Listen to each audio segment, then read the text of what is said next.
Hey, Monarch parents, welcome to Monarch, welcome to World Geography, and my name is Kristen Kurganin, and I thought I would take a few minutes just to let you know about my class, let you know about the content and what your students are going to expect here with me. So, but before I go into my camera settings and I show you my syllabus and things that I have online, I thought I would give you just a real quick tour of my room.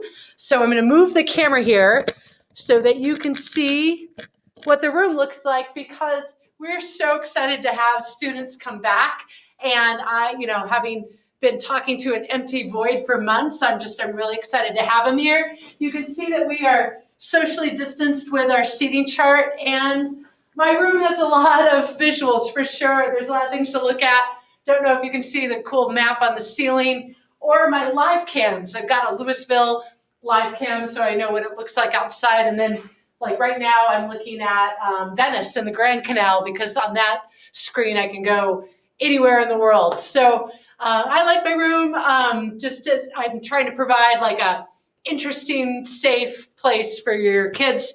But let me tell you a little bit about me and about this course. So I've been here now, I think about 8 years, and I'm living the dream. This is my dream job. I am almost 30 years in Boulder Valley and always teaching social studies or language arts, but it was always my dream to work here at Monarch. So I just love being in this department. I was going to show you a couple pictures. This was in my intro slideshow that I shared with kids. So I live here in Louisville. I might look familiar, maybe not. I'm just over in Cherrywood, and I like that. I like actually being near my students and near my students' families. My own children, and here's a picture of them here, Hal and Meredith just graduated from Monarch, and they were so set for college coming out of this institution. They really loved going to Monarch, and so I hope your student has the same experience. I hope they love being here. I have a husband, Dave, right down here in the inset. He is a financial analyst, and he was working in Denver, but with COVID now he's working from home. And then those are our pets. That's Winchell and that's Bear. And so I am a CU grad. Go Buffs. And my kids are also at CU. Hal just finished its first semester in the engineering department, and Meredith is trying to get into business and then eventually law school, and she's also at CU. So they're having a great semester. Other things about me, if I'm not here teaching, then I'm probably up in Alma, where I bought a cabin. Alma sits kind of right over the pass from Breckenridge, and it's at about 10,000 feet. But my goodness, with the quarantine, that has been such, it's been awesome to have a place to get away, for sure. I am originally from Wenatchee, Washington, and I came out here for a soccer scholarship. I was supposed to play soccer for CSU and then ended up going to CU on an academic scholarship. But Wenatchee's known for apples, a lot of apple orchards and skiing. I did a lot of skiing when I was in high school.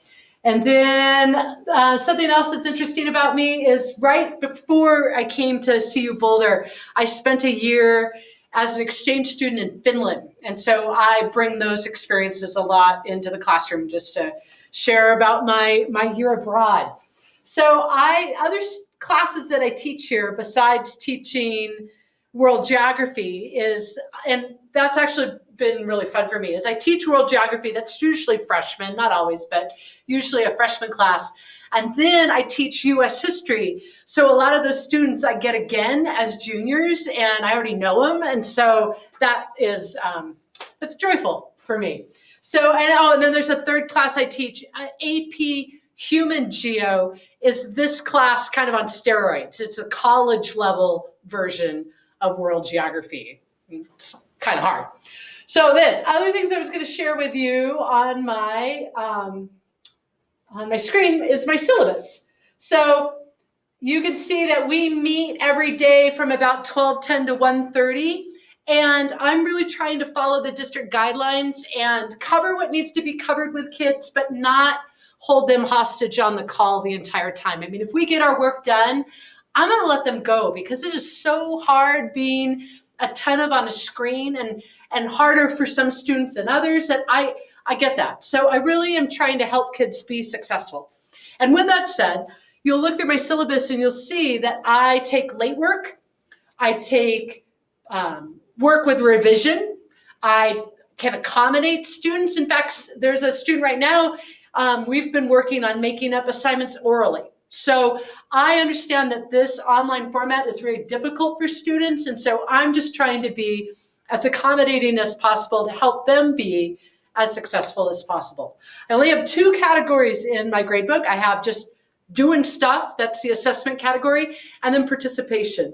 Participation is made by turning things in on time and actually showing up to class. So you'll find that something different that I'm adding to my Infinite Campus this time around is that I'm adding attendance, daily attendance in Infinite Campus, because I realized last semester parents were not seeing the comments I was making on attendance, and I want you to know if your child has been present and engaged during that class. And I'll note and have like a written record of it if they were missing, okay? But our course, let me show you the content, and to show the content would best be looking at my folders here. So we do a theme of geo a week. So we started out with just introductory thematic maps. We're now in physical geo. Next week is going to be climate and landforms and the effects of climate on physical geo. And then we get into people. And we're going to be doing culture and population and migration and economics and politics. And this quarter, we're going to we dabble. This is supposed to be a survey course. And each time we learn information about geography, your student is going to create a project around a country's data. So for instance, here's Margot. I had her a couple years ago. She always did her projects around the country Greece. So you should ask your student, well, what country did you get? And the reason that we divvy that out is so that everybody's using different data. We do not have a textbook for this course. Like when we're studying population, we go to websites, geographical websites, and we look at population data. And then your child, if they have Italy, they're going to use Italy's population data. If they have Indonesia, they're going to use Indonesia's population data. All of these projects, like here, actually this week, your students are going to make a map using landform information. All of these projects this time in this format are going to be digital, and then we are going to create a digital portfolio rather than a hard copy portfolio. And then that really becomes the final, that all of the projects that the kids do in this class, it's a very project-based class. I just showed you a political map of Greece, highlighting the centripetal and centrifugal forces.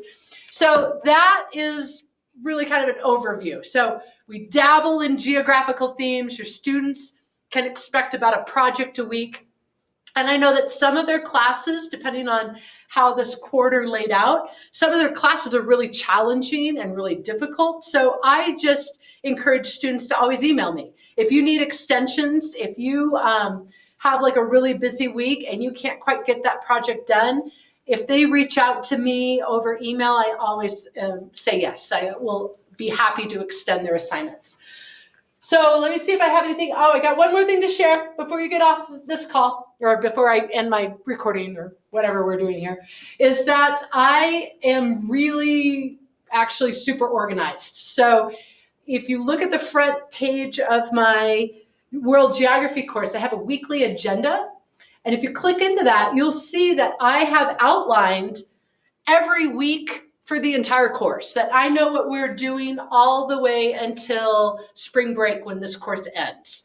And then if you're watching this video for fourth quarter, I know everything that we're doing until May. And so if you are planning family trips, because this is all online, you should be able to access the course content from Schoology to stay up with these assignments. And lastly, if you ever need to get a hold of me, email is probably best. I'm here till 4 o'clock every day, and access time where kids come for help is from 3:10 to 4 o'clock. And so I am always available to, if you want to email me to call you back, I'm happy to do that. And I actually told the students today that if they ever see any errors in Infinite Campus, or maybe I went too fast through some directions, or they're a little unclear about what they were supposed to do, to just email me or come to access time. And I really want to help them be successful. These are very difficult learning conditions, and I want to be as accommodating as possible for your kids so that they're as successful as they can be. So once again, my name is Miss Kurganin, or kids call me Miss KG, and hopefully we can meet each other in person soon. And thanks for listening. Goodbye.